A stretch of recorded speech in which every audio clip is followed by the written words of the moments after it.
Welcome to On the House. In this episode, Julian reveals another thing he's jaded about. Don't you ever ask me to drive you around. We're not doing that, bro. We're not doing that. No. And reluctantly talks about his birthday. 2 days before y'all seen this. It's the 20th. I'll be 27. John shares a picture from his past. My main picture was this one. Ain't nobody swiping on that. And goes off again. If she wasn't a goofy, then she'd be perfect for me. Then don't fuck with her. With yet another high amount of shenanigans and laughs, will the gentleman ever stay on topic? It's not a competition because I'm gonna win every time. Here this guy go. And it's gonna be in the show notes. Number sign, Julian Fountain. Make it easy for him.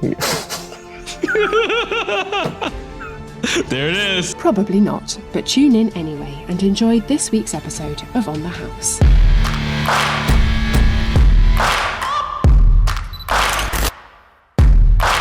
What's going on, y'all? We are back with another week of On the House. Man, another one. I think we're like 17 deep, John. Like we gotta be late teens. We almost 18. They say you're not a real podcast to like your 20th episode or something like that, man. So we almost there. We gonna hit it. We gonna do something big. Yeah. Anyway, so do us a favor, man. Make sure y'all are sharing. Make sure y'all are, commenting. And if you're watching on one of the audio platforms, make sure you come over to YouTube, drop a comment, leave a 5-star review on the platform that you're watching on. Yep. But without just further interact ado, with the shit. Yeah, please. There you go. If exactly. you like it, if you fuck with it, interact. If you don't fuck with it, let us know why. Exactly. And we will probably fix it, or we'll say, sorry, that's just us. And we'll say that without the sorry. We'll just say, keep it moving and watch something else. There you go. No people pleasing. Anyway. I ain't apologizing for shit. I'm not apologizing for being me. Sorry. Exactly. Never. Anyway, John, what are you grateful for this week? Is it open-ended again? I'm gonna try to keep it short this time. Open-ended. Do you want something more pointed? Do you want a more pointed gratitude? Yeah. All right. Cool. What is an activity you did this week that you're grateful for? Oh, that's fucking perfect. So I've been wanting to, I stifled myself for a long time, just out of fear of not being good at something or, ooh, I feel that. Yeah. Just so out of fear of not being good at something or looking stupid or just, I don't know, just whatever it was, I held myself back from trying a lot of things, whether it's something crafty or something, athletic or physical. If it's something other than like what I'd done before, like basketball, I wasn't going to do it. So I've been I've been focused on doing more things that I held myself back from because, just try it. If I actually do it and I don't like it, then cool. But I'm done with this, just making up my mind without even trying it. So one of the things I've been, right? Because I've done that for so long. One of the things I've been really wanting to do was longboard. So it's basically just a longer version of a skateboard. Wifey just happens to have one and happens to be fucking dope at it. She's athletic as shit. She's into a lot of shit. So she was like, I got one. Like I can show you how. I was like, all right, cool. So we went out, and man, it is, if I was younger, like if I did this in my teenage years, I probably would pick it up quicker. But there's just this fear of like, don't fall. Don't break no shit. Don't break nothing. You about to be 40. Don't you dare fucking break your wrist on this shit.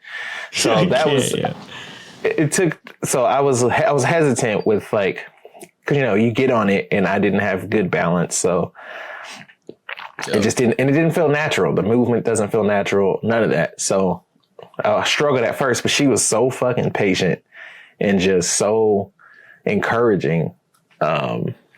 Within like 20, 30 minutes, I felt pretty comfortable on it. To to where, because at first she was like holding my hands or like holding me and kind of like helping me balance. So she did that for probably like 5 or 10 minutes. And then she's like, I think you got it. And I was like, what? I don't feel like I got it. She was like, no, you got it. It's like, you've been holding me up, basically. I feel like I would have failed if it wasn't for you. But she was like, no, you got it. Like, trust me. And she was like, she would stand like on the other side of this park we were at. And she was like, just come to me. And so, yeah, she's so dope at it. Just teaching. And why does that melt my heart? It did mine too, Doug. It did mine too. Reachonthehowse@gmail. Please, somebody send them something. Nah, that email closed, Chief. Nah. So he said the messages is closed. Sorry, email closed, dog. So it was just fun doing that. And, you know, we saw a couple that was skateboarding and holding hands, and she was like, that can be us. Like, just she was like, stick with it. And then I was like, dog. So it was actually fun too. Like, once I started to get comfortable at it, and I was like, okay, I could see the appeal of this shit, because it's cool. It feels cool. And it's, you know, when you're leaning to move and shit, it's like, I like this. So I actually meeting with a dude tomorrow to buy one. I'm gonna be out here in these streets practicing. I'm gonna get good. I'm gonna get fucking nice with it. But yeah, so that I'm grateful for her. Just the level of patience and encouragement she showed, because she could have easily been like, you know, you suck. Yeah, if she wasn't as patient and everything, then it would have made me not want to do it. But because she made it fun, she made learning fun, even though I would just be like, fuck, like I can't stay on it. She was like, all right, it's fine. Like, it's just, so that made it enjoyable. So that makes me want to get better and try more. Plus it was just dope. So yeah, that's what I'm grateful for. No surprise. I'm grateful for wifey yet again. I'll see y'all out there. I'll be on some rollerblades because I can't skateboard. I can rollerblade. I can't skateboard. So you can rollerblade? Mm-hmm. I got ice skate and roller skate. Yeah. Yo, all right. Hey, that's dope. I haven't done that shit in a while. It seems like it's that's actually one of my too. favorite things to do. I mean, you know, it might come up later on in this episode. For real, I love the ice skate. I love the roller skate. I love the ice skate. It's lit. This is just one of those times where I think I know you pretty well, and then you throw some shit, and I'm like, what? I would have never thought. I used to play street hockey a lot. That's dope. Street hockey is. I'm not laughing at street hockey. I'm laughing at the fact that this is something I would have never pictured you doing. I used to play all the time with my boys. That's crazy. I used to play street hockey all the time. Yeah. Hey, shout out to you, dog. That's fun. I'm telling you, bro. It's one of them things, man. I see people playing field hockey. I'm like, man, I should have went to college so I could get into like some field hockey. So I feel like it's mad lit. The first time somebody ever said field hockey is mad lit. I think it's the first time in history that's been used. Anyway, back to your longboarding. That's dope. Yeah. One of my favorite, I don't know if I've ever even told you this. When we talked about it earlier, I forgot to even mention this. One of my favorite creators started off as a skateboarder. So a lot of his cuts and stuff that he uses, his B-roll, a lot of it is him on a skateboard. And he'll literally be like on a skateboard, cruising through New York City, holding his girl. Like they're both on the same skateboard. It's an electric skateboard. It's crazy, bro. So like that idea, like skateboards are dope to me already, bro. So like whenever I see or hear people doing skateboard stuff, I'm like, yo, that's fire, bro. Like, yeah, keep it up. Yeah, I always saw like watching people do it is cool. Mm-hmm. And this is the first time actually trying it, and it was like, oh, I see why. I see why people are into this shit. Yeah. Like I feel like a longboard is better because it's mainly just for cruising and shit. I ain't gonna be doing no tricks or no shit, so I don't need a skateboard. I'm not trying to be. See, that's the thing, bro. If I lived in a bigger city and I didn't have a car, I would probably just do like an electric longboard and just like do the city. You know what I mean? Yeah. If if the train station was closer to my job, if the stop was, I could see me doing that. Just taking the train to the nearest station and then taking the electric longboard to work. Put that junk right under your desk. Yep, right under the desk. Charge it up. You ready to go? Charge it while I'm at work. And yep, take it back to the station. And, yeah, that should be dope. Efficiency. I love it. Yeah. What about you? What's mine? I would say for my favorite activity I did, I uploaded my vlog of me hanging out with John in Seattle. So, for those who don't know, I'm a perfectionist. So a lot of times when I upload a video, in my mind, it's not done. There's actually a creator who said this. He was like, videos are never done. They're just abandoned because there's always something else you could do to make it better. Oh, that's true. So that's true. Technically, I abandoned this project and I had been sitting on it. Obviously, I went to Seattle 2 episodes ago. So here we are. I finally uploaded the vlog and I just was like, I got to get off of it. I can't keep it in my PC forever. And I want to get better at uploading more frequently. So I was like, you know what? Screw it. It may not be up to like my like highest standards of what I see myself putting out, but yeah, it's something I'm putting out there. There's cool moments, cool vibes between me and John out there, obviously, that you guys could enjoy. Julian Fountain on YouTube. It's cool moments you could enjoy. It's fun. It's a fun vlog, and you know, I always enjoy my time in Seattle, and I think it was a little bit different, and it was cool to be able to just basically send it, man, and save, screw perfectionism, dude. It's over. Yeah. It's not as cool as yours was, but you know, it's in the weeds. Like as your gratitude segment. Nah, it's not a competition because I'm gonna win every time. But it's about you getting out of your.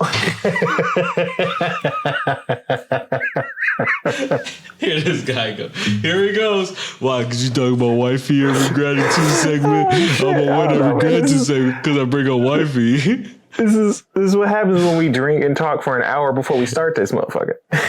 That's facts. That's facts. That's fair I'm already enough. way too comfortable. We just started. But no, it's good that you are a perfectionist and you do scrutinize your shit. I mean, a lot of us do that, but you do it to your own detriment, to where you withhold content because you don't feel it's good enough. So you just end up holding it. And then now it's like, oh, that happened fucking 6 months ago. I can't post it now. That was such a long time ago. I'll just be holding it. So you just, like you said, it gets abandoned, but not posted and abandoned. It's just abandoned. Yeah. So yeah, I think last time I went out there, I didn't upload it. I know. So that's why yours might be better in that sense, where it's a huge step forward for you. That's true. That is true. Well, that was a huge step forward for you too. Literally a huge step at sometimes. Just wow. We both took big steps this week. We did. I stepped out of my comfort zone and did something that could have fucking broke some shit on. Especially when you picking up speed going downhill and that motherfucker. It wasn't no crazy hill, but it was enough to feel like I guess it feels like when you ride a bike or like a motorcycle for the first time, you're like, I'm flying. And then I look up, I'm like, oh, I'm not going that fast at all. I can't relate to that. I don't know how to ride a bike. That was a bad example. Come on, man. Why are you doing that to me? We just talked about this before we recorded. We did. I said I don't know how to ride a bike. Motorcycle. I tried to say motorcycle because it's the same thing. Don't you gotta hold yourself up? I know you can't relate to that, but that's... You gotta hold yourself up straight on a motorcycle too, no? Is that how it works? Yeah. Yeah, so you can't ride a motorcycle if you don't know how to ride a bike, right? Probably not. No, because it's the same concept. You can just go a lot faster. God dang it. I wanted a motorcycle so bad. You can. You absolutely can. Because I want a Ducati. it's a nice ass bike. You can Right. learn. Yeah.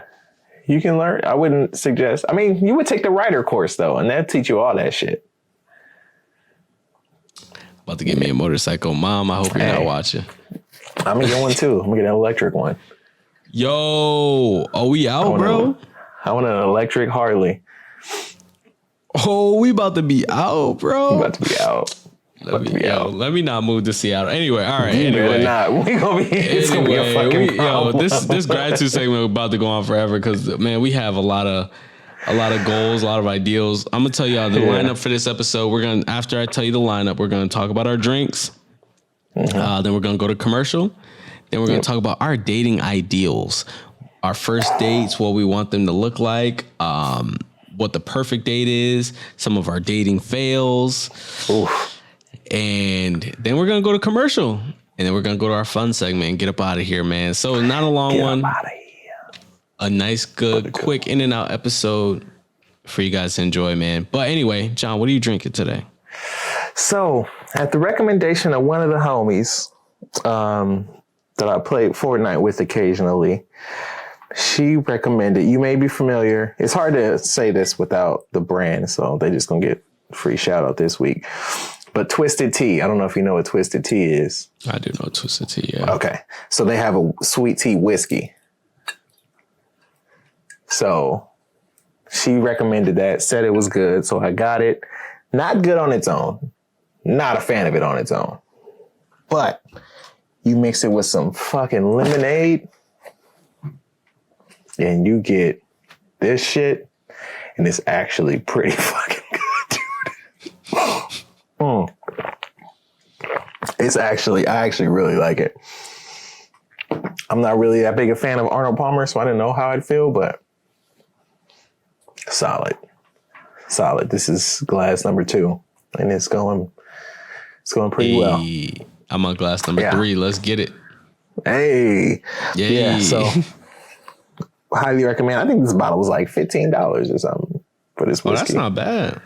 Nah, even with the fucking tax out here, it was 20.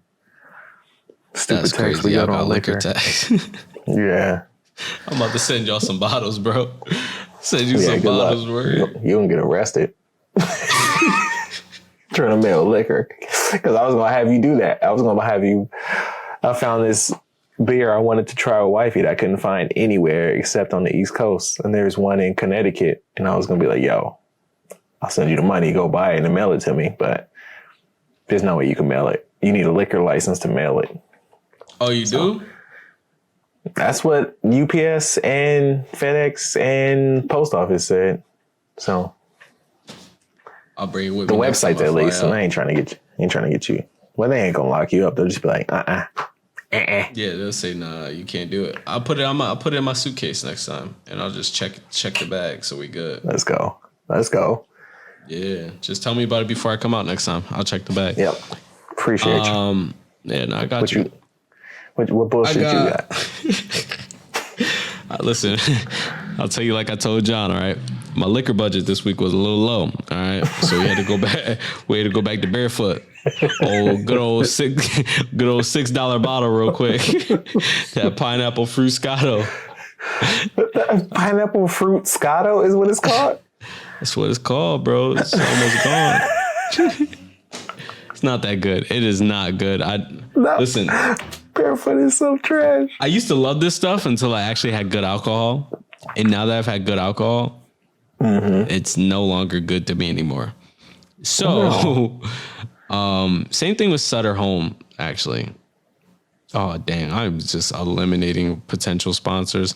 I don't think we want to even sponsor by no bullshit anyway. I don't think we want Barefoot or Sutter Home, honestly. No. Barefoot is like BetterHelp. We don't fuck with that. There you go. And you know how we feel about BetterHelp. And on that note, we're going to take our BetterHelp selves to commercial.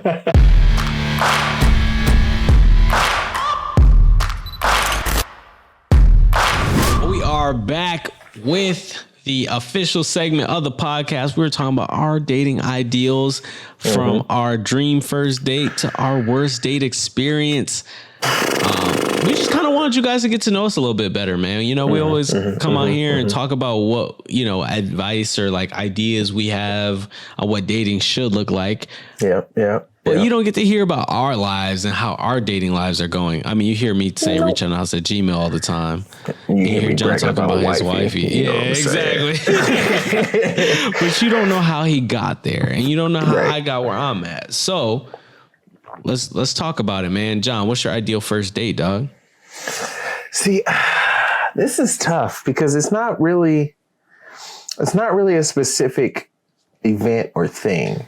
Exactly. It's not like, because I've been on some great first dates. I've been on some awful ones, and I've been stood up a few times.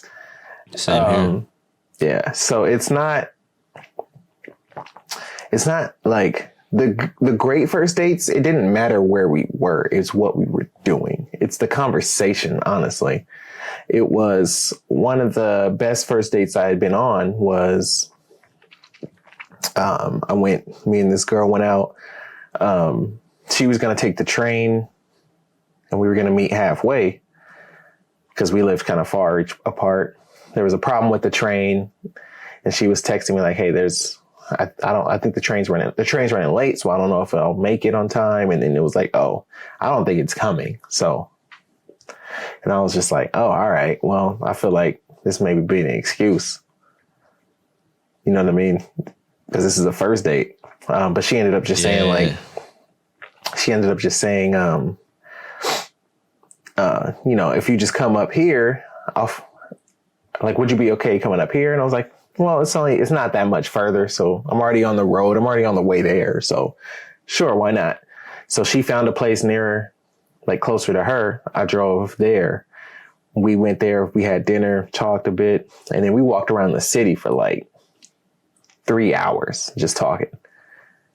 We went to a bookstore that she really liked. So we went there, walked around. She had written a book and she was like, I dream of seeing my book in here. I was like, shit, I'll buy a couple of them copies and just bring these motherfuckers in here and just set them there. And it's in the store. I'm stupid, but, and then we just walked around the city talking for like 3 hours. You know what I mean? Yeah. My first date with wifey, we went to a bar, and this is a completely different one, but it was a fucking dope ass date. We went to a bar and we were just playing darts, and I learned she's competitive as shit. And I am too, because I was talking big shit and I'm not good at darts. But I had a little bit of beginner's luck. So I was killing it in the beginning. So I was talking shit. And I don't even know how that game works. It's basically, there's a bunch of different ways too, but the most common one, the one we played, is there's a score you start at. So I think it's like 250 or 255 or something like that. I don't remember the number. I fucked that up.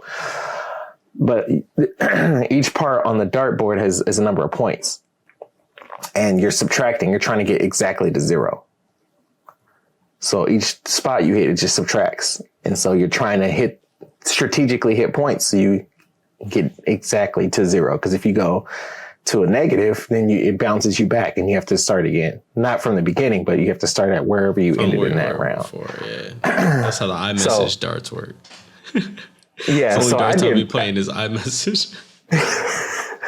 So I did really well in the beginning. So I was kicking her ass to get down to lower my points more. But I couldn't close. I couldn't get to 0. I kept fucking up, and she ended up winning. But it was just fun to have that fun competitiveness where it's not that like banter. Yeah, it wasn't toxic or anything. We were both having fun. So I think my ideal first date is just testing the chemistry. Ooh, I like that. It's testing the chemistry, seeing the same interests you have, the conversation, because it's huge. Obviously, I mean, I'm sure you're in the same boat. We both fucking talk a lot, so it's testing that conversation. You know, is it someone that just wants to dominate, or is it someone that listens and we can actually have a back and forth kind of thing? So that's what's really important to me. So it's doing an activity or going somewhere that allows to test that, whether that's I don't really like dinner for that, just because when I eat, I eat. I don't talk and eat because I don't like my food to get cold. I eat quick and I shut the fuck up typically when I'm eating. If I'm eating and talking, then I'm probably not going to eat. I'm going to pick at it. Shit's going to get cold and then I'm probably not going to finish it because it's cold. Bowling sucks for that too. Yeah, so I don't like dinner as first dates. I like more of like maybe having a drink, or even if there's no liquor involved, and something that just an activity that just involves or allows for the space to have conversation and test that chemistry. So that's mine. That's my ideal first date, whatever that entails, you know? I was on Hinge the other day. Oh, shit. And this girl put in her bio, you know, they have like the pick one. I forget what the other two were, but one of them was an escape room. And if we don't make it out, we don't get a second date. Ooh. I thought that was fire. I was like, yo, that is a cold first date. I like that. You want to talk about testing chemistry? I like that, man. Nah, so that's not my ideal one, but that just made me think of that. And I thought that was extremely fire. Yeah. Ideal first date for me, like you said, it's, you know, testing chemistry, but really I want to see it, like, I want to get to know you. My biggest thing is I always want to just get to know you. So a little less than John here is, you know, in the competitive route. I actually want to go for a walk. I love going for walks. I think walking and talking is such a good vibe, man. So for me, a walk in the park, a walk around the city. I mean, if, you know, like you said, if you want to grab a drink and then walk around the city, you want to get coffee, then walk around a little bit and talk. There's nothing, I don't know, like just walking and talking makes me feel so good. Yeah. There's no date like walking and talking for me. That is the perfect date for me. It doesn't have to be first. It doesn't matter what date it is. That, like, I can be in any kind of mood, but going for a walk and talking is like perfect, man. Yeah. I'll tell you one I'm jaded towards, though. Driving around. Don't you ever ask me to drive you around. We're not doing that, bro. We're not doing that. No. I'm so sick of that, bro. Everyone wants me to drive them around, bro. Like, I'm not driving you around. Like, that's not a good date. I hate that jump, bro. Especially because you do that so much for work. And that's why people will think like, oh, you drive me around. Like, no, I don't want to drive you around. Like, people pay me to do this shit. People pay me to drive them around. Yeah. No, that's not, so that doesn't suffice. I'm sorry. So let me ask you this. I'm sorry ahead of time, but you know how today's been so far already, just based on our conversations. Yep. You think you'll ever go to Chick-fil-A again?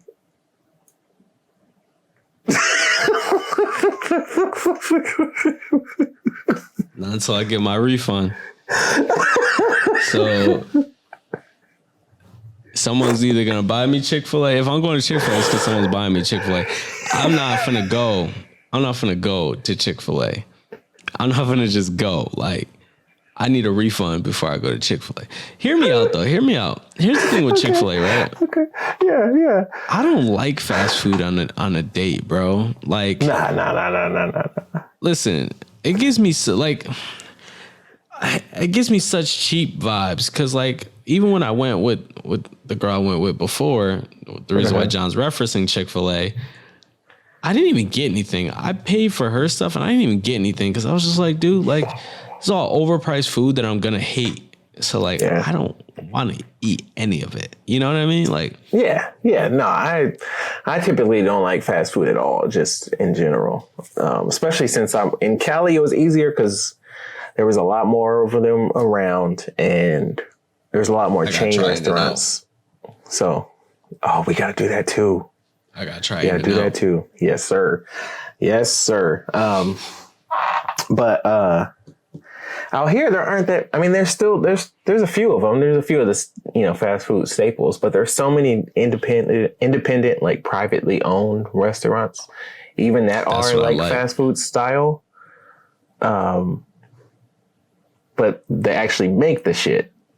That's what I like. Because it's not a chain. No frozen food. Yeah, we don't do that frozen stuff. Yeah, so it's so much easier to just go to those. Like there's a spot down the street that is open typically super late, so I'd rather go there. But it's not like a date thing, unless you're on a date and it runs late like that, and that's the only thing that's open. But typically, I'm not really big on that either. I was just being stupid. What's your no-go, like, for dates? Like, absolutely not. Like, I would never do that as a first date. Movies. Yeah, that didn't go well for me. Yeah, because you can't fucking talk. So it's just, yeah. Movies. And you don't even know, so you don't know what they like. So you're just picking a movie, and it's like, oh, I don't even know if you're gonna even like this movie.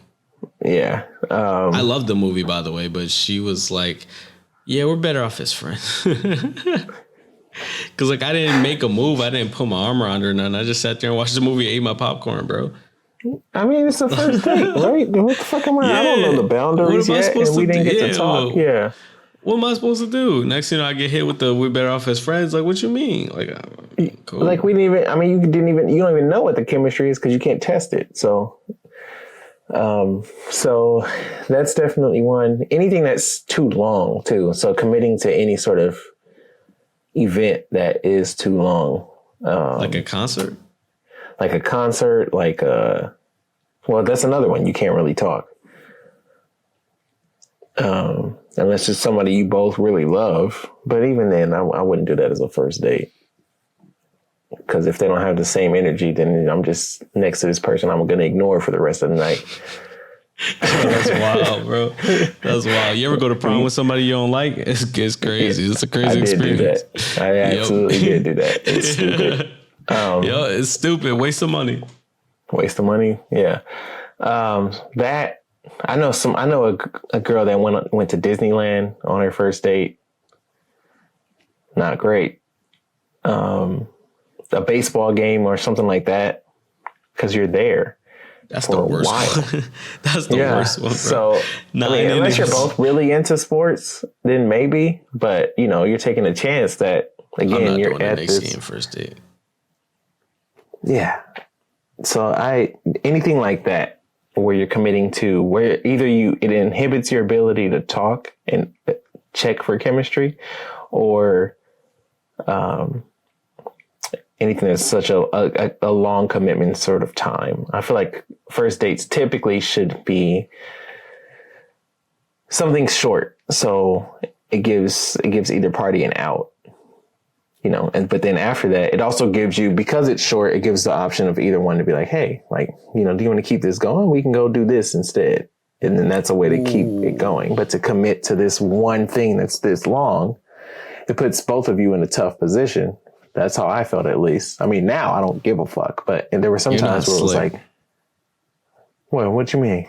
You're not slick. I see your game. What's my game? In the marketing world, we have this thing, where it's, we do this thing where if we want to sell something quick, right, we say it's on sale for the next 24 hours. Because it promotes this thing called scarcity in the brain. So what John is basically saying is, we got to go for a short date so you could get like a scarcity feel. Like, I only got an hour here, so I got to make the most of it.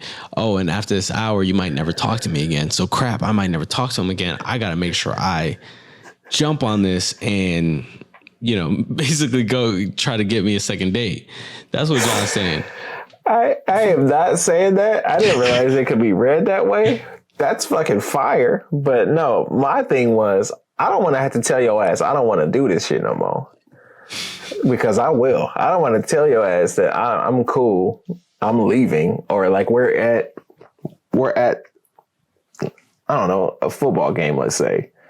And I'm like, yo, this ain't working. But so I'm gonna just be over here with it. I'm gonna watch the game. But we ain't got to talk no more. I don't want to do that. So I'd rather just or even dinner sometimes can get that way where it's like, fuck. Wait for the check. I got to wait for the waiter to bring the check over. And it's just, so it can be like that. So I just got in the habit of, all right, the first time we're checking for this compatibility, especially, it's not the same if you meet organically. I don't think so. It's only typically dates I've gone on where we met on an app. When you meet organically, typically that's not an issue because you've already established that chemistry in person.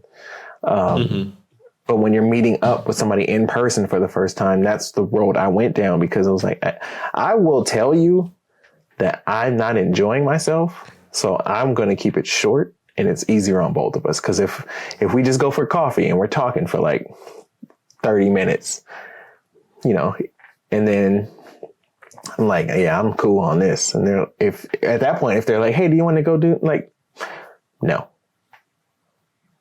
See, I've only met people organically though, bro. Like, I've never done the online app dating thing. You ain't missing shit. Like, I don't know. Like, I don't know. Even trying to set up a date through the apps, like, it seems so like, yeah, nah, I haven't gone that route yet. So I actually haven't gone on a first date in a long time. Right. So I think that on my end, for the reason why I haven't gone on one in a long time isn't because I can't get one. It's more so just I haven't really tried hard enough to try to get one, if that makes sense. Because like I'm sure like if I wanted to set one up, like I'm sure I could set one up tomorrow if I really wanted to. But like if you actually, and I'm full transparency on this motherfucker, so don't get mad at me. If you actually looked and swiped with intention on women of substance, then you would absolutely have set up first dates already. I'm talking about even organic like interactions where like I could have set up a first date after the interaction. Like I haven't really tried to. That's tough because of the way you meet a lot of people organically. Mm-hmm. So a lot of those interactions can be forced, or the circumstances in which you meet some people, they're a lot more agreeable because they're drinking or whatever. Yep.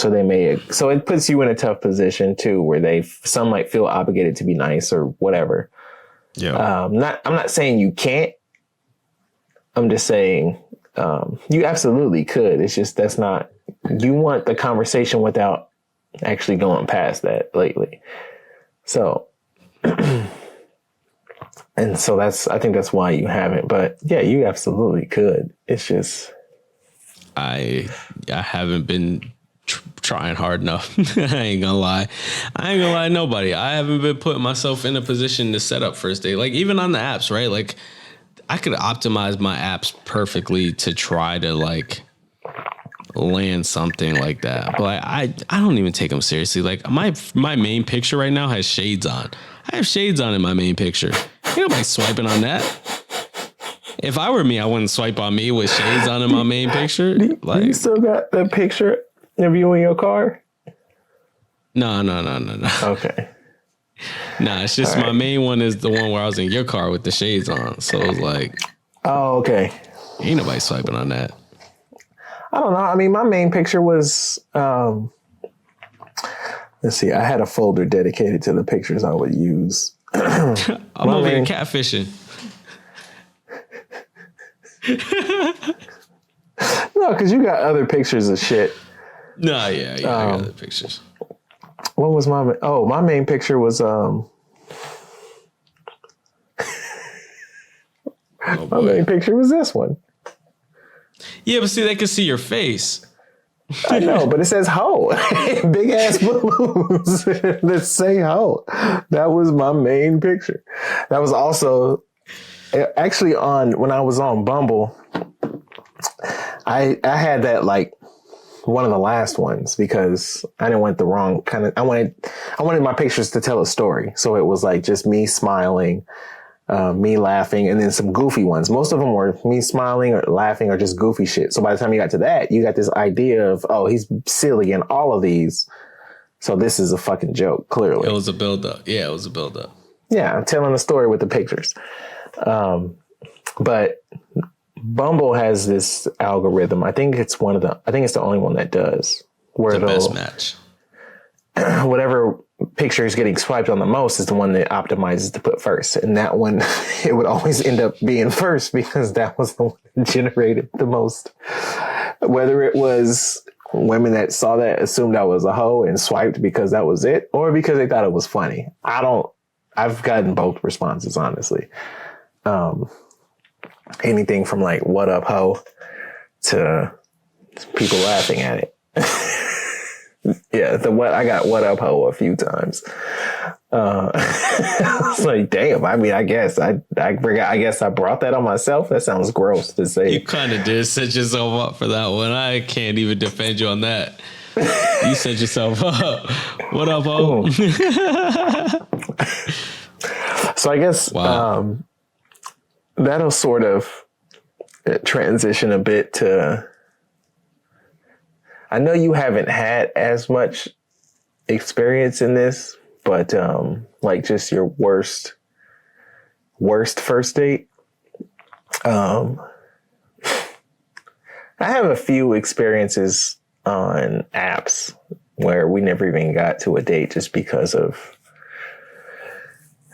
Oh, I got those.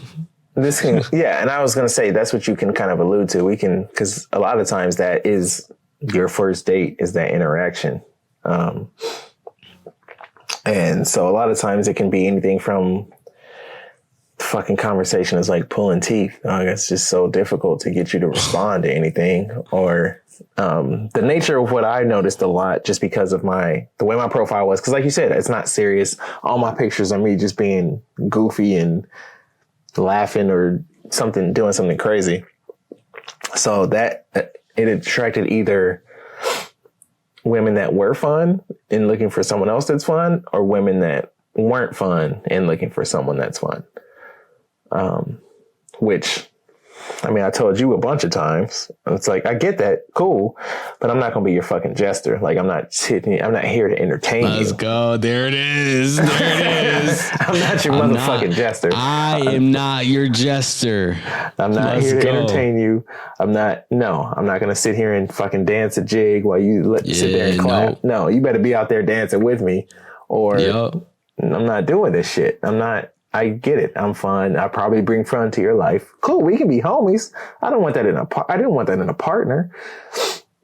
One of the main things that attracted me to wifey is she's just as goofy, if not more, than I am. Some of the bits we have that we just take to, there's a lot of voices and like characters we have that we will do voice messages back and forth.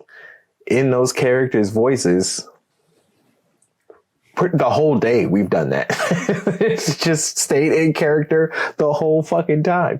It's just goofy shit like that. So I love that. Like, I told it on here when she said she was really being really goofy that day. And the next day she was like, I'm sorry. Like I'm feeling really insecure about it. And I was like, no. I know you fucked with people that shut that down. And a lot of guys are like, hey, chill out. God. That shit is that same shit we've talked about a bunch of times. Stop trying to, if she wasn't goofy, then she'd be perfect for me. Then don't fuck with her. Then leave her the fuck alone and go find somebody else. You piece of shit. Stop trying to fit people into a mold. That goes both ways too. Women that do that to men, stop trying to fit them into some shit. Because eventually they're going to bust out of that and be unhappy. If he wasn't so nerdy,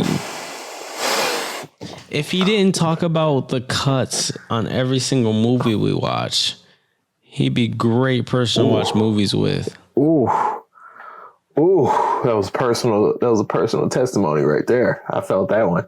I felt that. I knew that was personal. Woo. Yeah. I mean, and that's cool. I'm just sip my drink, though. It's cool if that's their response and that's why they don't want to talk to you. What's not cool is when they're like, hey, could you not do that? Because now they're trying to, I want you, but I didn't want you to be a little less you. And that shit is like, that shit don't make no goddamn sense to me. So that's what I like when you want from me.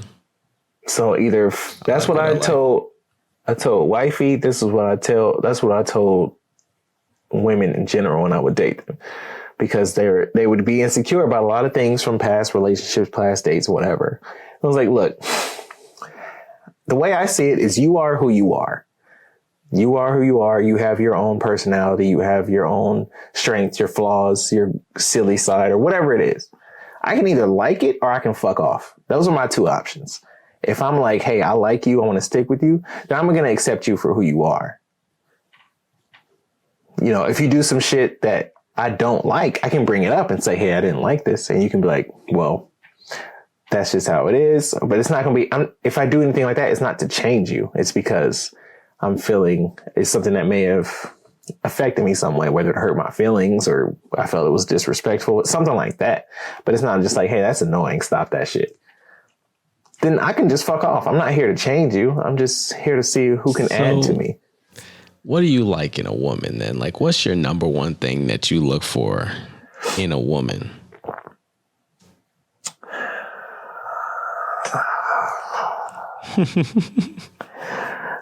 He said number one, dude. Number one thing. If she had nothing else, she had this one thing. She's still John's material. Sense of humor. Really? Sense of humor. It's either got to be that or open-minded. I was going to go there. I would say for me, it's open-mindedness and understanding. But I'm a goofy motherfucker, dude. So I've dated women that are open-minded, but don't like my goofy ass. That's not open-minded then, though. That's not open-minded. I'm sorry. Like, because if you can't handle my goofiness, because I'm goofy too. If you can't handle my goofiness, then you don't understand open-mindedness. You know that, like, that's not being open-minded. Like, you don't have to be goofy back, but at least understand it and not you gotta try be to goofy like back. bottle it up. Yeah, I mean for you, yeah, but for me, it's like don't try to like bottle it up and tuck it away and be like, oh, you're just annoying or you're weird. Like, if I hear one more time that I'm annoying, I'm literally gonna like lose it. That's why I'm like I'm in my hole, I'm in my bubble. I'm trying to refine who I go after because I cannot hear I'm annoying anymore. Okay. I'm gonna have a statement and then a question. Okay, Statement first. You're gonna hear that shit again unless you don't date at all. You're gonna hear that shit again. It's just the nature of how the game go. You're not for everybody. You've admitted that yourself. You are an acquired taste.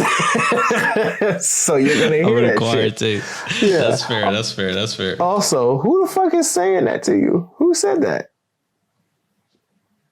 Oh, okay. All right. Yeah. Yeah. It's been said. Damn. Yeah. I mean, I've been called a lot. Like I'm too much. Like I'm a lot because it's that I'm a lot. Yes, that. Because I'm goofy and I make everything a joke and I'm just goofy all the time. People have like even dates I've been on that saw my goofy ass profile and everything and they think that's a joke. Like, no, motherfucker, that is a small snapshot. That's me, bro. That in itself is a small snapshot of who I am. I'm talking to myself. I'm dancing for no reason, singing for no reason, making up songs and singing them for no reason. So that's just shit I do. I was at wifey's house the other day and I was doing dishes and I was talking to the dishes. And then I started making up a song about the dishes. And she was like, are you singing to yourself? I was like, oh shit, I didn't even realize. Like, it wasn't like I was focused on doing it. It's just something I just did. I was like, oh shit, I forgot. Like, I just got in the zone because I'm doing dishes and that's one of my things I do to zone out. That's what I was doing.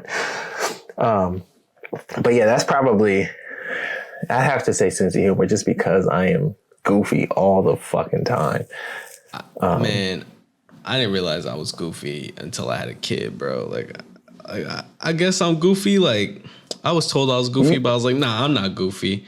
You're low key goofy. Like you. Yeah. I guess it's undercover, right? Because then like that's what it is. I find my kid, man. We be doing some weird stuff, and I'm like, oh, you kind of goofy, bro. And then I'm like, oh wait. I'm doing the same thing with you. I'm goofy too, huh? Like, we goofy together. That's what I noticed that when I first met you. I was like, oh, this dude like Bud. Because like on your podcast, we talked and joked a little bit. But when you came out here, when I met you the first time, I was like, oh, this dude buttoned up. Like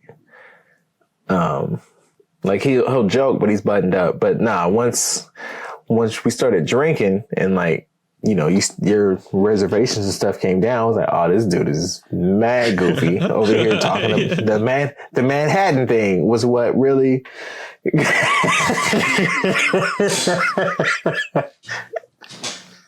that's what started it. And it was like, oh, this dude goofy as hell.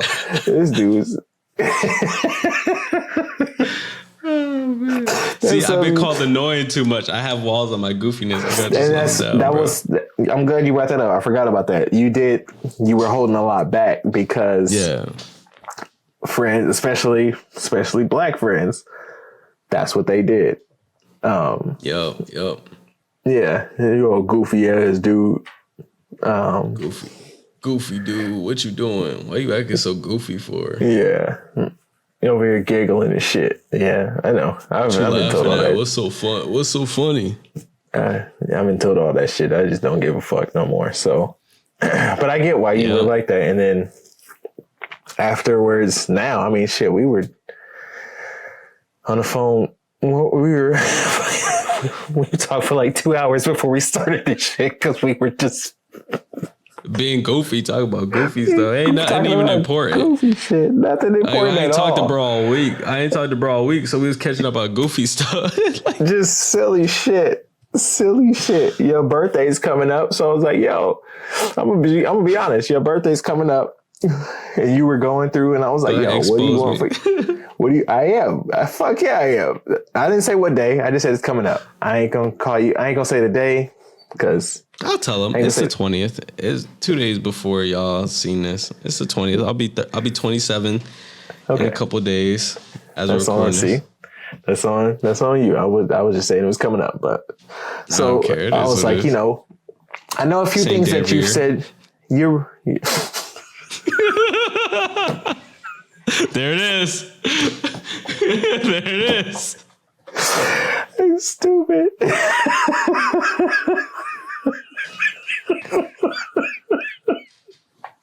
Sorry, go ahead. No, you good. Because it's easy to know what you want because you look at so many different things that you want and you're really vocal about it that anybody that listens or pays attention to at all that actually cares will know exactly what you want. Fair enough. Through that in at the end because, well, you know why. But so it's really easy to know. But because you do that so much, I was like, I'm gonna just ask this dude because there's a literal list of shit you want, and I wanted to know what the priority was. That was the whole reason for me asking because I know what I could get you, but I don't know if it's something you saw and you're like, oh shit, that's dope, but I don't really want it. It's just dope. Or if it's something where you're like, no, I fucking really want that now. That's why I asked. Cause I mean, there was a few things I would have gotten without asking that are actually on the list. So, but I don't even know where the fuck I was going. I appreciate that. Well, you're telling the story about why we were on the list, what we were doing on the list. What we were actually doing once I finally sent the list over because so this is just talking about being goofy and shit. So I asked him what he wanted and then you were talking about having this list and I was like, well shit, share the list. Like that makes it easy because it's a list of shit you want. Cool. And then shit, wow, it was like 15 minutes that went by. And you said something about it, and I was like, you know what's crazy is I'm gonna look at my phone and I'm gonna see I still haven't gotten this list yet. So anyway, probably 5 minutes later, you sent it. And this man said, I was going through it just to see, you know, because it's anything from like camera lenses and shit that's pricey to some. It's a mix of shit, but when you look at, this is what I like too, is when you look at someone's wish list like this, it tells you a lot about that person. Because it's anything from maybe shit you can't afford to maybe shit you probably wouldn't buy for yourself, or shit that's just not a priority. So it was just looking at, oh shit, camera lenses, self-improvement books, which I'm not roasting anything on that. When I default to a book, that's what it is. Because if I'm reading a book, typically it's something I want to better, like I want to improve in or better myself in.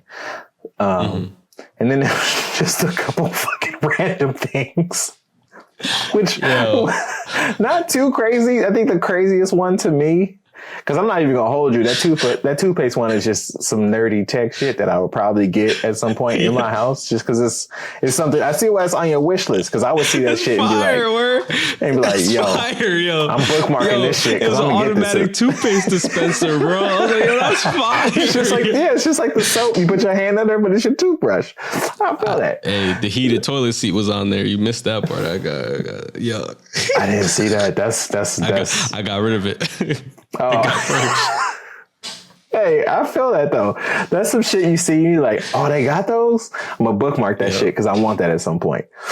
But we found out, I found out later that the reason why it took you so long to send the shit was because he was scrubbing the list for shit he knew I wouldn't laugh at. So he knew it. When I told him to send it, he fully intended to, but he went through every item to scrub it for shit that he would get judged on. Like, nah, John will cook me for this shit. I had two costumes on there. One was a Coca-Cola can. I had to get rid of that. It was a Coca-Cola can. It was from a live stream. It was like a live stream. We were talking about it. Yeah. So I got rid of it. And then another one was a chicken drumstick. That was a costume with chicken drumstick. The Coca-Cola one, I wouldn't have batted an eye at. I'd just been like, yo, this dude really like Coca-Cola. The fucking chicken drumstick, I'd have been like, dog, don't you dare let anybody tell you to put this shit on. I don't care if it's for a stream. I don't want to hear that shit.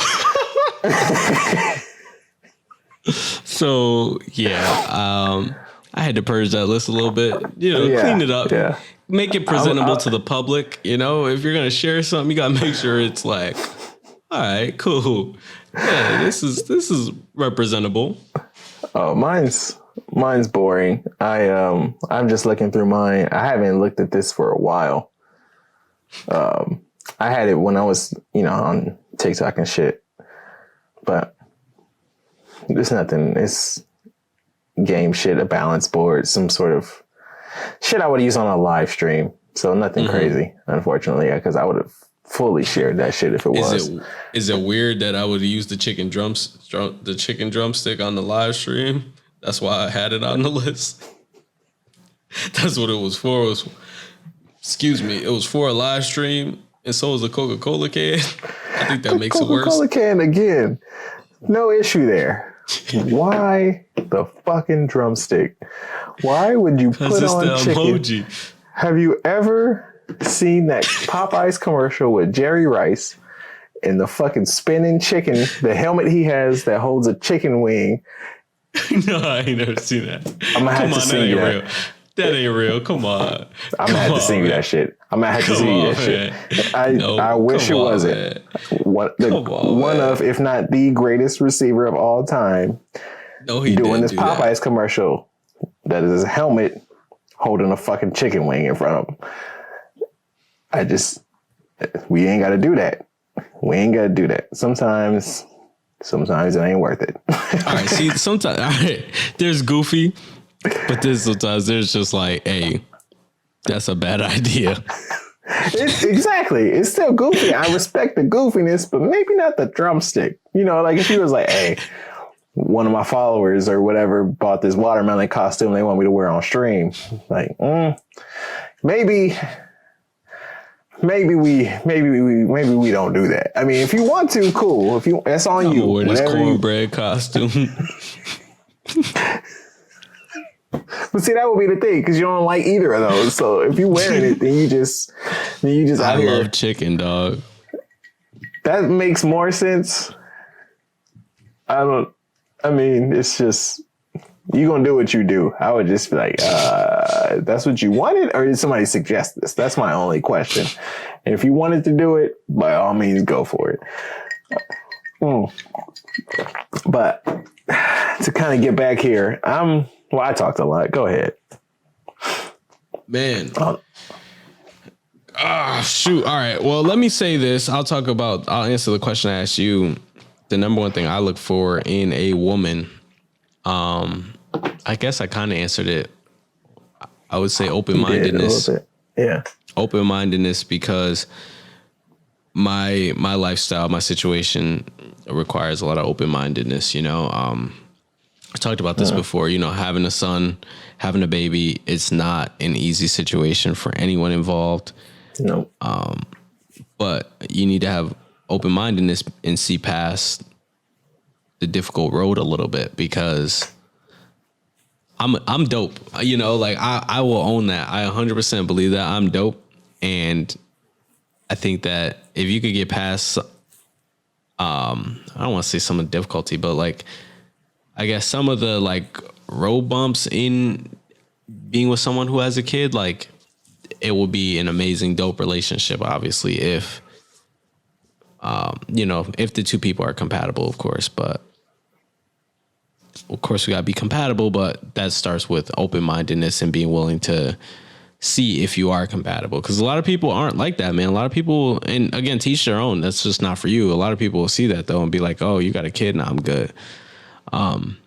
Which is weird, because with today's day and age, this is a complete side tangent, but like with today's day and age, 25, 26, it's not a weird age to have a kid. That's actually like old to have a kid, man. Like in the old days, but now because of the way things are, the way, you know, money's going and, you know, bills are going and costs of things, people are like, I can't move out of my parents' house. I can't have kids. So it's a lot harder. You know, kids my age aren't maturing fast enough. I don't want to say fast enough, but they're not maturing as fast anymore, because they, you know, they're still at home because they're like, yo, like it costs too much to leave. Why would I leave? And I don't blame you. Matter if that's you, I don't blame you. Like I'm actually envious of you, because I look at what I pay out every month. When I write that rent check, when I hit that send on the app, I'm like, ooh, it would be so much cheaper if I just moved home.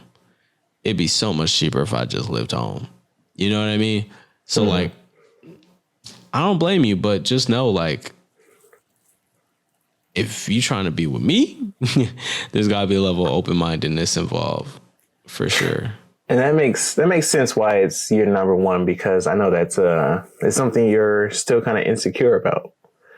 Well, that, and he's not going nowhere. Like, you know what I mean? Like, at the end of the day, he's not going nowhere. If anything, you going, it's not him. You know what I mean? Yeah. So, and I don't even want to use the word insecure, but it's just something you're like, okay, well, this is something that's about me, and most people aren't going to accept it.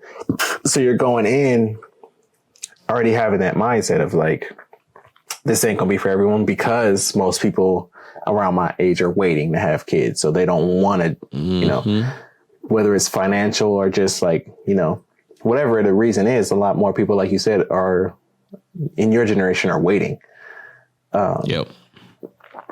So you have that mindset of, okay, this is going to be difficult for them. So I get why that's important. And that makes a lot of sense why you're like, yo, this is open-minded. This is key, because I have, like you said, he's not going nowhere. So if you got a problem, see you. Because goofiness is a plus at this point for me. Like, I would love if you're goofy, but for first and foremost, I gotta make sure you're accepting that I got a child. You know what I mean? Like, because it's not. It sounds bad, but it's like, hey, it's the truth. It don't sound bad at all. It's, you got to be open-minded and accept it. Because if you have this whole, he's cool, but if he didn't have a kid, then that's not gonna fucking work. Because he ain't going nowhere. Exactly. Yeah. That's why he's not a bad habit. It's not something I could just be like, oh yeah, well, he's cool if he don't have it. He don't got it. Now we good. No, like that dude ain't going nowhere. That's my life. He's here. Full disclosure, there was a girl I dated when I was a lot younger. I think I was 25. And that's how I felt about her. But that's because I wasn't ready to have any kids in my life at that point. And I remember thinking like, this relationship would be perfect if she didn't have a kid. And then to myself, it was like, well, then I'm not ready for this shit. Because like you said, he's not going nowhere, and I'm not gonna, there wasn't even a thought to be like, if he wasn't in the picture. To me, it was just like, I'm not ready for this shit. So I gotta end this.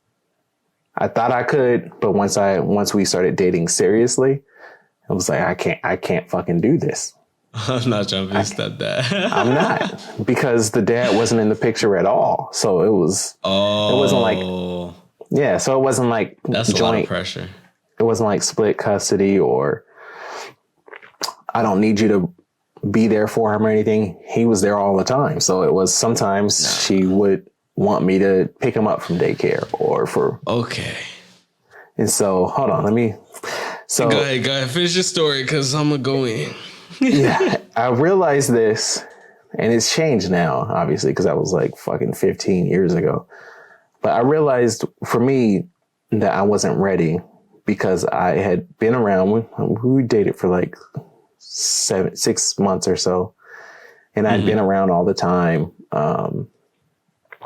Picked him up from daycare a few times. And he called me daddy.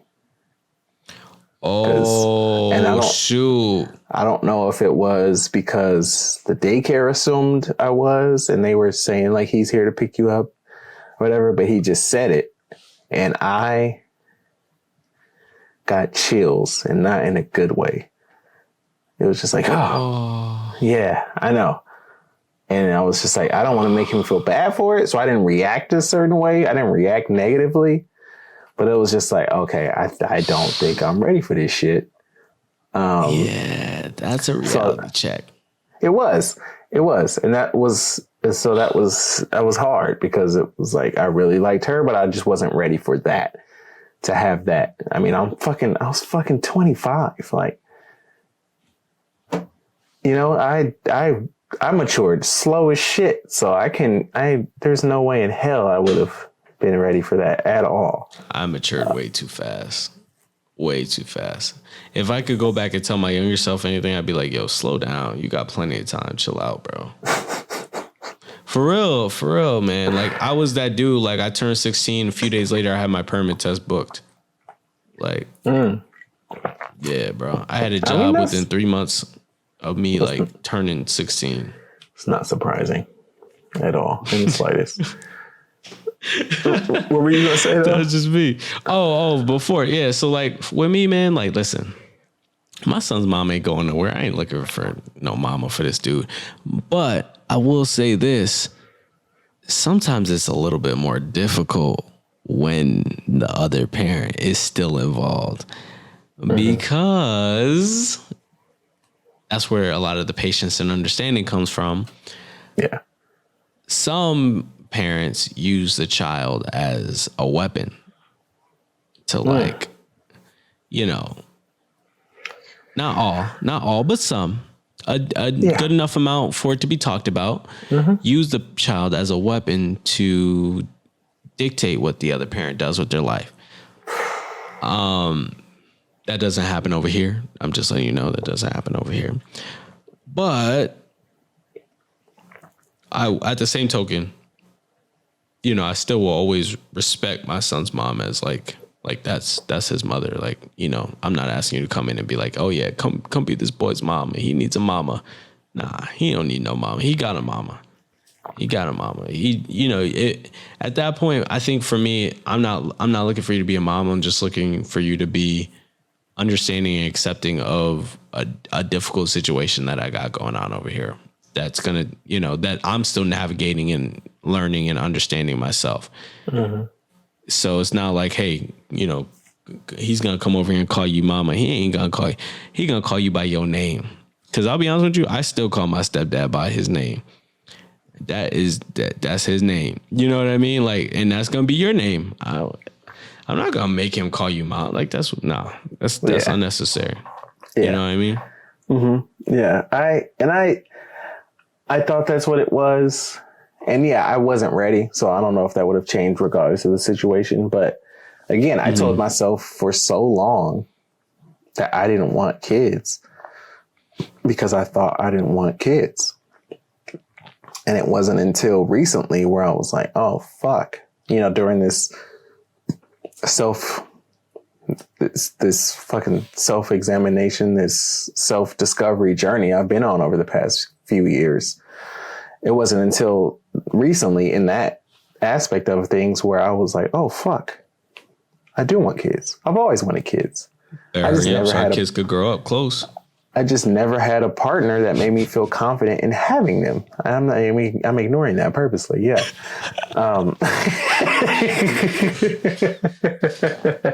I heard you, motherfucker. Our kids could be best friends. Come on. Man. Yeah, they could, but you fucking 12 years younger than me, Jude. If we were closer in age, yeah, I can see that happening. But I ain't about to start at 40. I am not about to start at 40. Hell no. Oh, man. Granted, okay, let me not say never. Because if me and wifey had a discussion and that actually, we ain't got to get into that on here. But just because I absolutely love the way she is with her kids. I love how she is. Her parenting style and everything is dope. And it's exactly how I would do it. So that was like, oh, shit. From what you told me, she's really dope with her kids. She's dope. Just really the way she handles the situations, the conversations she has. It's not fucking baby talk. It's not treating them different. It's having a conversation. Yep. And like a genuine conversation. Yep. So we ain't got to get into anything deeper than that. But it's during that journey where I was like, oh shit, I waited too long, or I just picked the wrong partners and I missed my opportunity. That's actually what it feels like.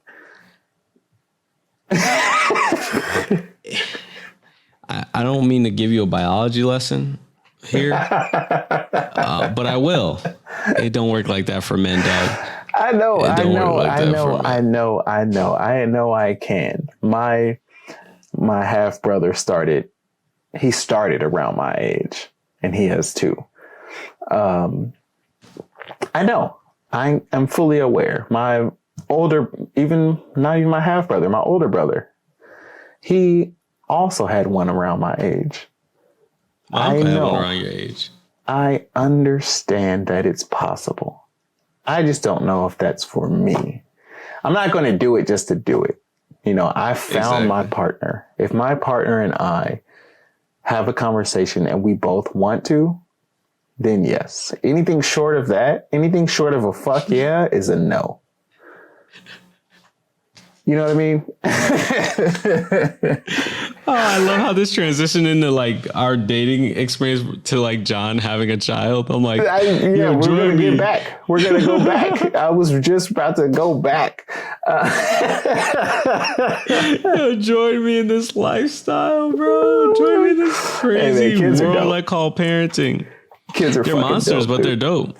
They're so dope. I love how creative they are, their imaginations, just keeping that intact and not stifling it or shutting it down and just cultivating it and allowing it to, Okay, since we're on the topic, let me tell you what my son said to me tonight. I called my mama because I got mad. I said, I'm going away for my birthday on Saturday. So I said, I'm going away. Grandma's going to watch you. He calls my mom Rama and Pop Pop. Okay. So I go, Rama and Pop Pop are gonna watch you. He goes, okay. So then I go, all right, you gotta go night nights now. So he's like, no, I gotta go store. Rama and Pop Pop take me to store. What? Because every time they're with this kid, they take him shopping.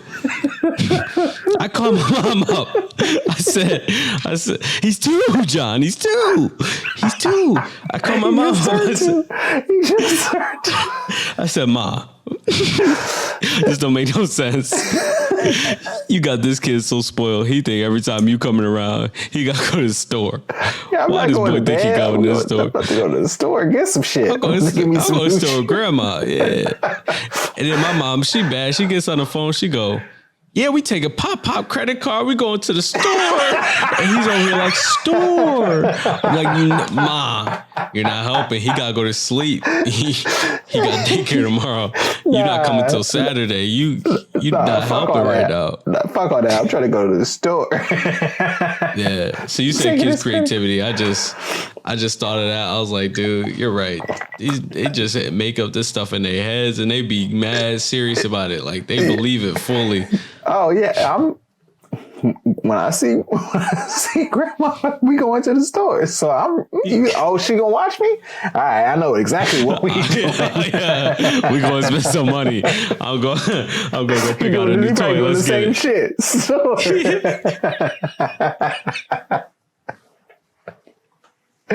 Yo, he's too smart for his own good, man. He's too smart. For a 2-year-old, he's so smart, man. I'm like, dude. Oh, man. All right. I don't know if you want to get out of here or if you want to talk about your worst experience.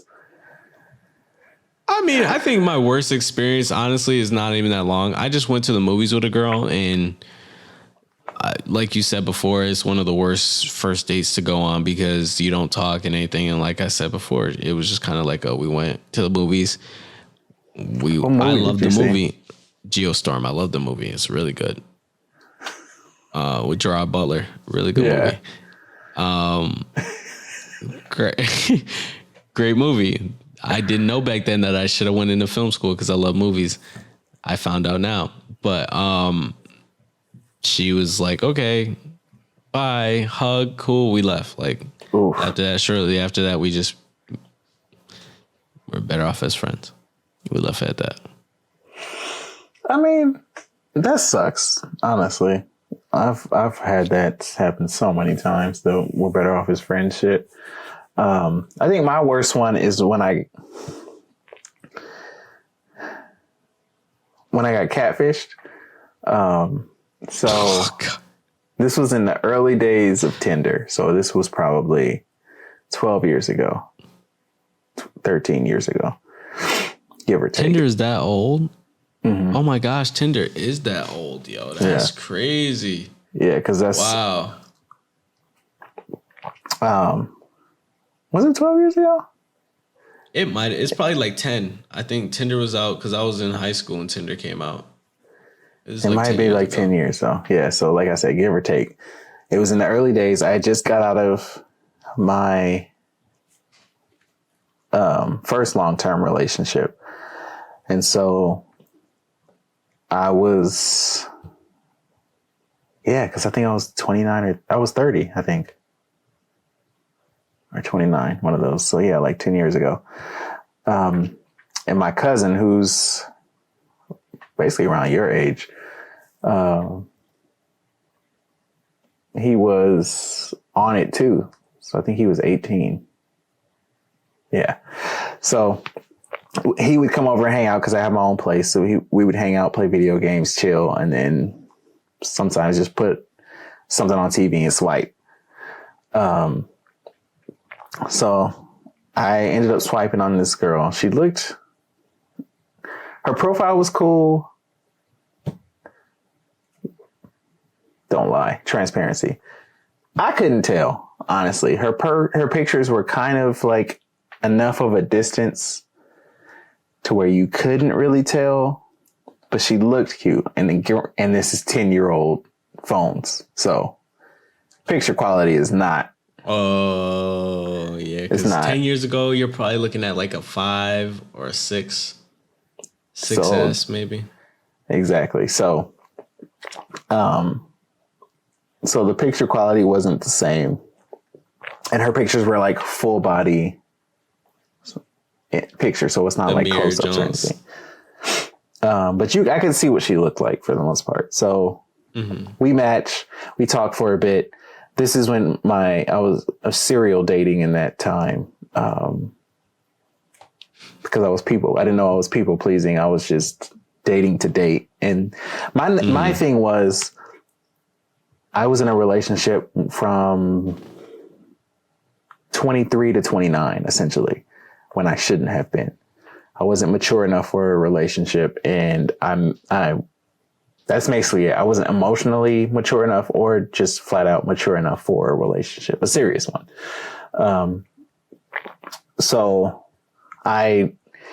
And because that happened, I still hadn't emotionally matured. I basically hit pause on that. So I was at that I stifled my own emotional growth by getting into a relationship. I feel like I did, at least. So when I got out, I feel like I was basically 30, but still the emotional maturity level of a early 20-year-old. So I was just dating to date, and I just wanted to have conversations. It was just like, I don't really want to date physically in person. I like this because I can talk to people. I can get that. Maybe we exchange numbers. Maybe we talk there, but I didn't really want to meet in person. It just wasn't my thing. But because I was so chill and laid back about it, a lot of times women would initiate like, hey, I'm comfortable. Let's go. I want to meet up now. And now my people pleasing self is just like, okay, well, she wants to. I don't want to make her feel bad. So cool. Let's go. So this particular woman, I would set up lunch dates because I was going on a lot of dates at the time. A lot of first dates, some second dates, but that was pretty much it. But I was going on so many, I started setting up quick ones. So it was like, we're just going to meet at lunch. I'm at work, and then I'll meet you up for lunch on my lunch break. And then if that's cool, if that goes well, maybe we'll hang out again. So we met at like Panera. We were going to meet at Panera. So I went to Panera. Forget what time we were going to meet. Doesn't matter. But I show up there. We're messaging the app because I don't have her number. And she's like, I'm on the way. I say, I'm on the way. Cool. I get there, walk in. I look around. Nope, I don't see her. Cool. So I message her in the app like, hey, I'm here. She responds, I'm here too. Okay, cool. All right. Well, I'm inside. I'm in line. And she's like, I'm inside too. I'm like, did she order and sit down already? And so I look around again. And I'm like, I don't fucking see her. So I'm going to type something else. And then I hear John. I was like, oh, what? And I turn and look. That's not the motherfucker in the pictures. I'm sorry. That's not you. And so she stands up, and I'm like, because she was sitting down, and I was like, yeah, John. And I forget her name. So and I said her name, and she was like, yeah. And I was like, oh shit. How old are those pictures? Because that's not you. It's clearly not you. Or maybe if it was you, it wasn't recent. So maybe that's why that speaks even more to the clarity, because those pictures are probably old as shit. So she stands next to me because at Panera, you stand in line, you order, then you go sit down. So we're standing in line to order. The line's kind of long. So we're like inching forward and waiting a bit. And then I'm just sitting there like, fuck, dude, I'm not doing this. I'm not doing this. I'm not having fun. I'm not doing this. I'm not having fun. We haven't ordered. We haven't said there's no commitment yet.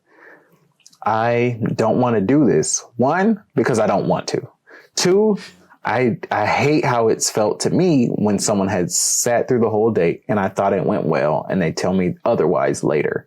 I can't stand that. I hate that. I would prefer honesty, so let me be honest. So that's what I chose in that moment. Granted, I could have done it better. I probably could have delivered it better. Your delivery was off. My delivery was definitely off. Again, my intentions were right. Delivery was not. Yeah, my intentions were right, but my delivery was not. So I'm scared. We were getting closer. Plus, we were getting closer to the front too, and I was like, I need to end this shit before we order. So I was like, hey, I appreciate you coming. I invited you here. So if you want to order something, go ahead. I'll buy you lunch because I offered that. but I'm not going to stay. And she was like, what do you mean? And I was like, well,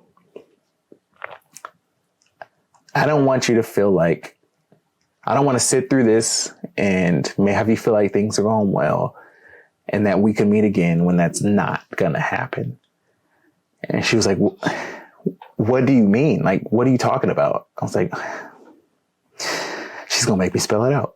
She's going to make me spell it out for her. I was trying to be nice, but she's asking for specifics. And I want to be honest, so I don't want to make up some bullshit because I don't want her to call me out on bullshit and then I got to backtrack the bullshit.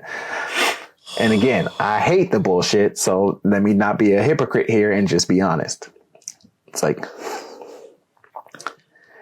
you don't look like your pictures. I don't know if that's old pictures or if that's someone else, but you don't look like that. I didn't even recognize you when I came in here. So I already feel like we started off on the wrong foot. And, I don't think this is going to work. It's not going to work. I didn't go as far as to say like, I'm not attracted to you because I wasn't, but it was just, I left it at that. I tried to leave it at that. She proceeded to call me a bunch of names and cuss me out in this Panera. You fucking asshole. How dare you be so shallow? And yeah, I know. Yeah. Berated the fuck out of me in this Panera. Employees are coming out the back and looking. People in line are turned around. Nobody's doing shit other than looking at us. That's in line at least. And she's going off. And I was sitting there like, Again, I'm not going to pull up your profile, but it's not what I expected. Like I should have recognized, whatever. I was doubling down on some shit I shouldn't have doubled down on. And she was just continuing to go off. And then it went off in my head. Like, why are you listening to this shit? Like, why are you staying here? You're not dating. You don't have no obligation to this woman. So I was like, look, I think I did say I'm sorry. I was like, but you haven't earned the right to argue with me. So I'm just going to leave. So I just turned around and left and she was still cussing at me. She kind of followed me out to the parking lot. I just got in my car and drove off. But that was probably the worst just because it was, and I went and looked at the pictures again too. And yeah, dude, it was just, I don't know how old they were, but she had changed so much if that was even her to begin with. So that coupled with how the names she called me and just how embarrassing that was. Because obviously if a woman's yelling at a man like that in public, everyone's looking at me like I'm the asshole. Yeah, you did something wrong. You had to have done something wrong. Which I could have handled that better. The solution was not to sit through the fucking lunch. That I would not do that. If I could go back, I'm not doing that shit. I would just deliver it. I feel like either way she would have reacted that way though. I think so too. I don't like generalizing statements, but the times I've been honest and upfront about not wanting to continue a relationship, it's never gone well. And not to say it can't go well, but each time I've had that conversation of why I don't want to continue talking to someone or ending a date early has never gone well.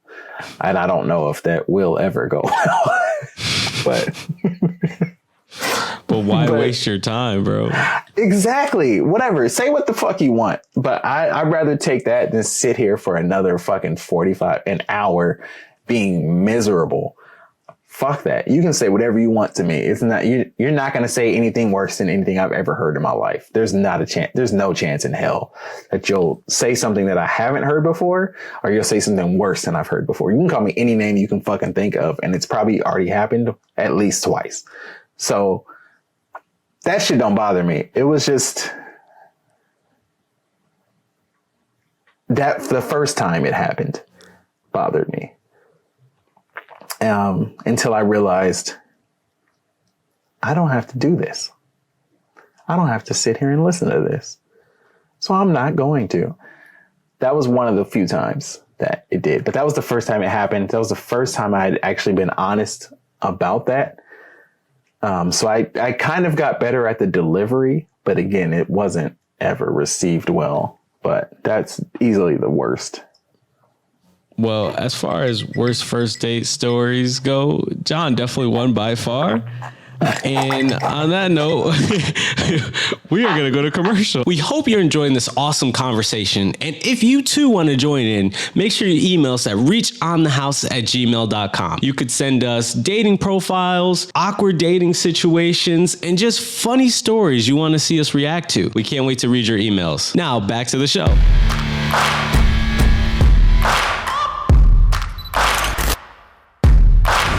Cheers, motherfucker. Welcome back. So you know what we do by now, but you already killed the whole bottle. You know by now what we do. You know what we do. I ain't got to catch you up on game. I ain't got to lay nothing out. Faithful ones know what it is. If you're not faithful, like and subscribe so you can be faithful. Faithful. Oh yeah. That didn't go with that at all. That's a fire Drake song. Of course it is. Yeah. So, you know what we're gonna do? First, I wanna ask you something real quick. Okay. I think I kind of brought it up before, but I wanted to bring it up again on here. Would you ever get your toenails painted? Depends.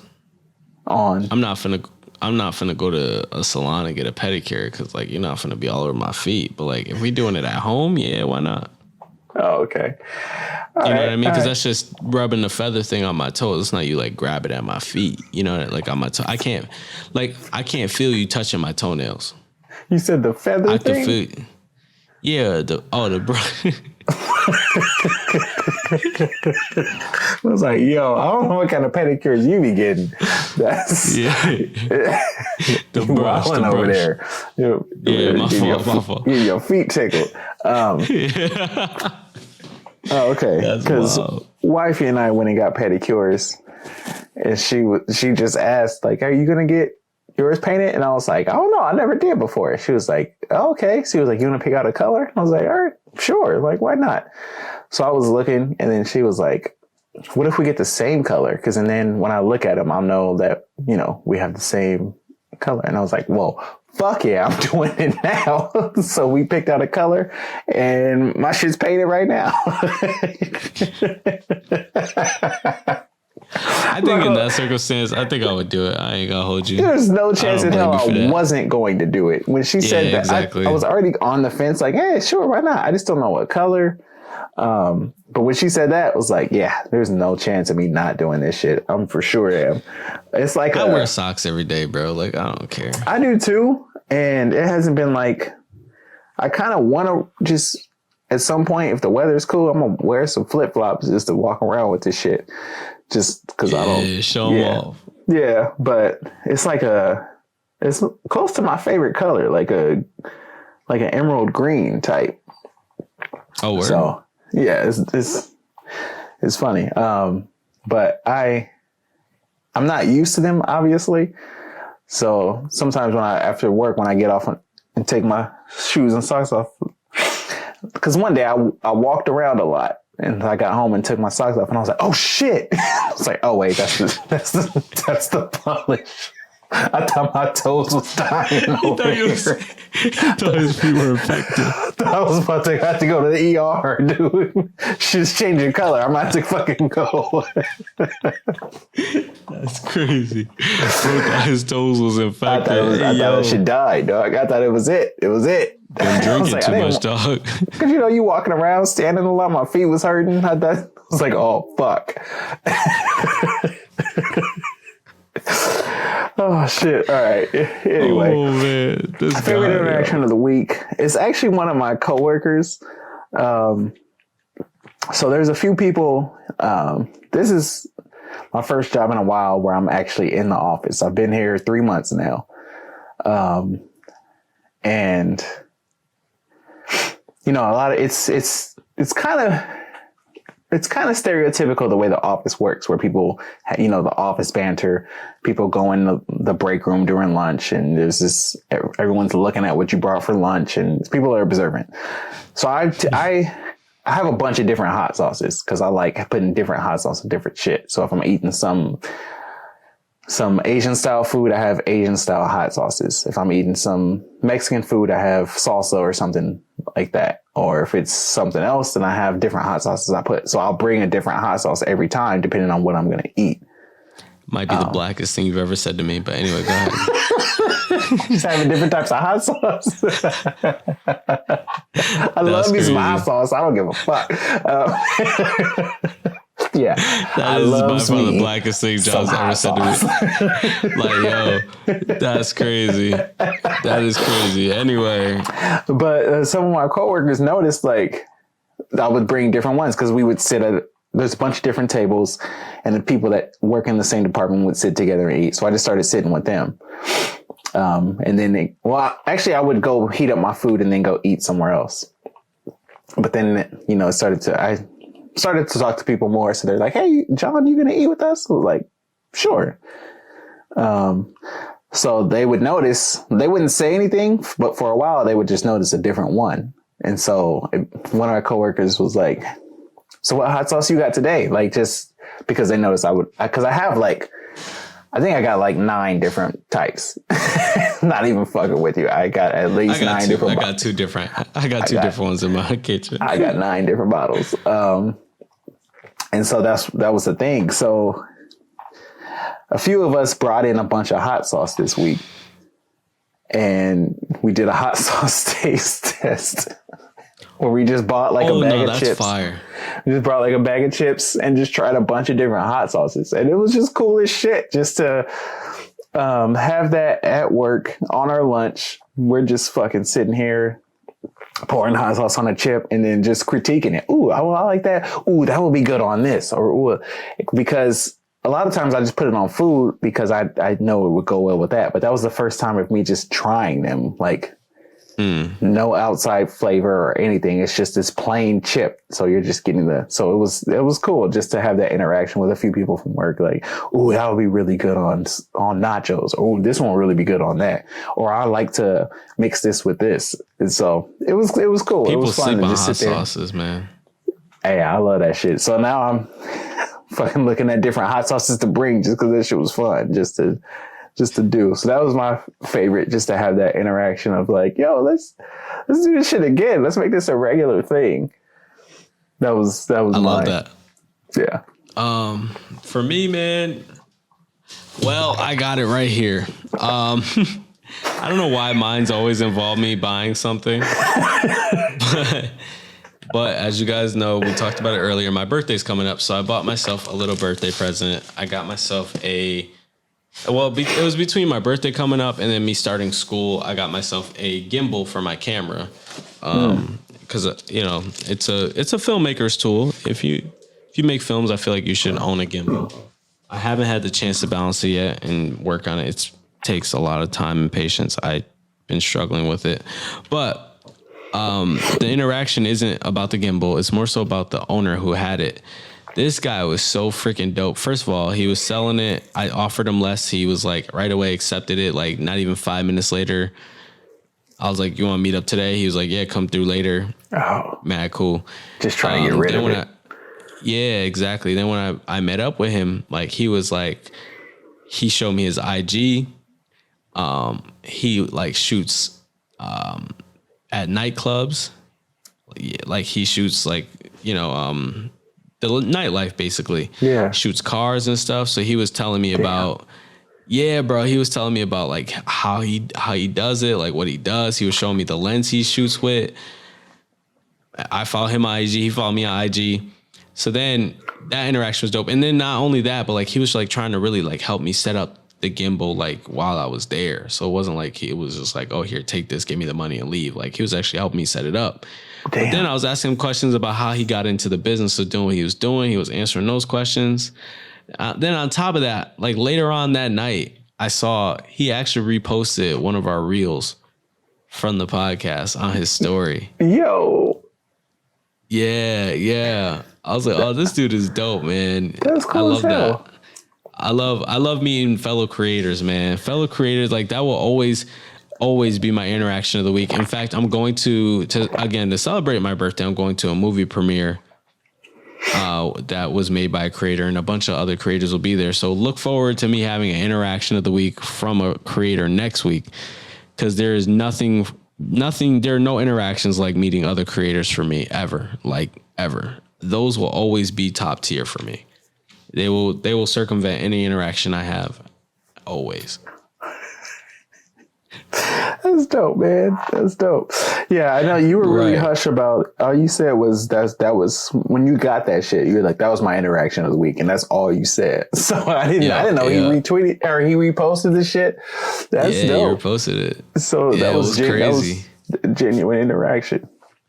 Yeah, he was mad genuine, bro. And I love genuine people too. So like, I love meeting other creators, but especially when they're genuine and you could tell they have a love for what this is in this business, man. It's fire. That's why I'm not with you on just meeting creators. I like meeting genuine people that happen to be creators as well, because there's a lot of them that I do not fuck with or care to have a conversation with. I don't give a fuck about saying that, because I will tell them that to their face. I don't give a fuck. I've met some pretty trash creators, so that's fair. Yeah, there's a lot of them. I mean, if you already have an ego or somewhat and you feed into what people say, it's just gonna inflate it, and you'll be a terrible person, or just a terrible person to be around. Whatever, it is what it is. That's a life. That's a life they want. That's cool. That's all on them. Just stay the fuck away from me. I was going to say this real quick before we get out of here, because your birthday is coming up. It is on Monday. By the time this comes out, it'll be next Thursday. Tuesday. No, your birthday's on a Monday.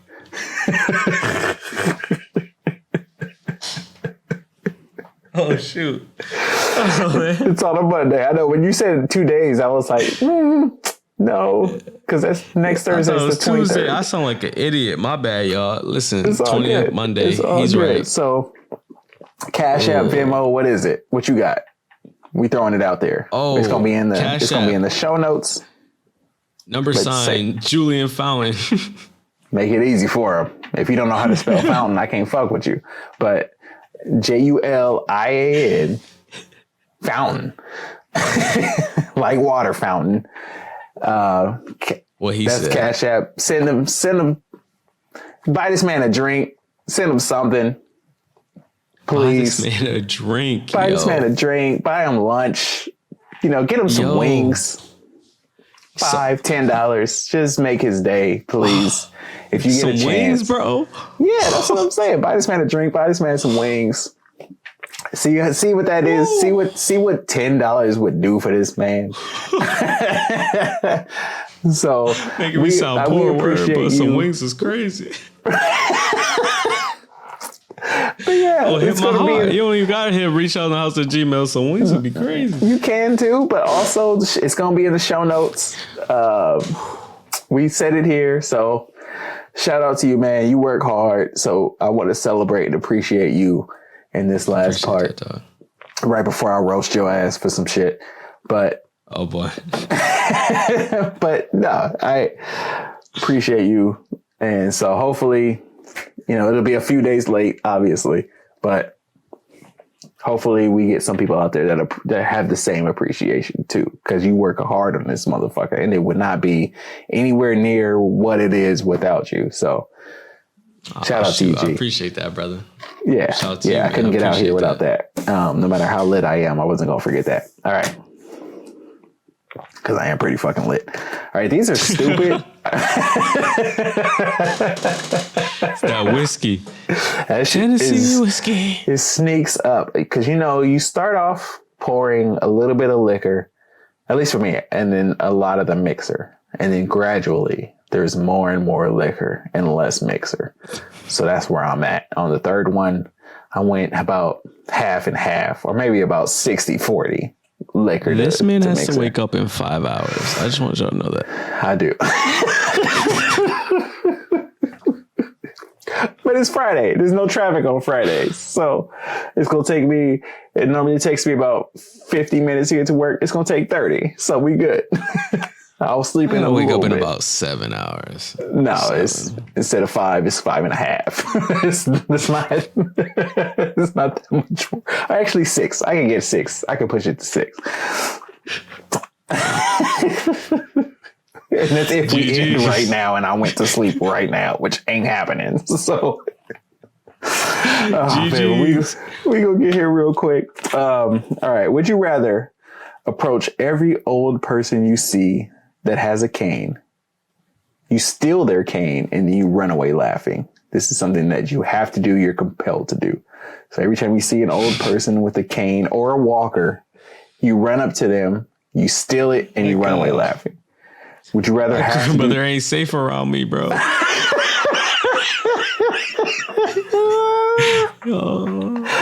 It ain't safe for you, Gritty. Oh, shit. Oh, I didn't know it was that close to home. Oh, gee, you got to do this one then. So would you rather do that? You're compelled to do it every time you see it, or get attacked by a shark? Oh, God damn. It just ain't safe for Granny, bro. I'll go ahead and say I can't. I love you, Granny, bro. But that's mine. That shit mine now. Hold up, Give me that. Oh, shit, no. dude. Oh, no. That shit is so close to home. I didn't even know that. That's wild. Ooh. Good luck. I'm gonna have to do that too. I'm not getting attacked by no shark. Good, dog. At the very least, just a limb is missing. I'm about to say he could get away with an arm, dog. No. An arm or a leg. That's the bare minimum, and that's if that motherfucker don't come back for seconds. Yep. Or if he don't go for a torso first. They don't like humans. They think we nasty. They typically don't. So it just matters what it gets a hold of first. Is it midsection? Is it a leg? Is it an arm? The most disrespectful thing I heard is they spit you out right after. Yeah, but it's enough force to take whatever it is, whatever they bit, with them. Yep. That motherfucker just tear right off, and they're like, Disrespectful. We're throwing up and shit. Like, ooh, that's nasty. That's dark meat. That dark meat nasty.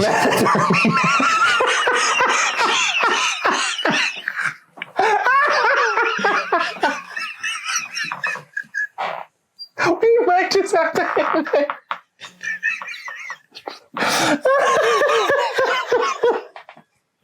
You're right. GG's. Reachonthehowse@gmail. I hope y'all enjoyed this episode. You know, we're here for the shenanigans. We love y'all, man. Peace.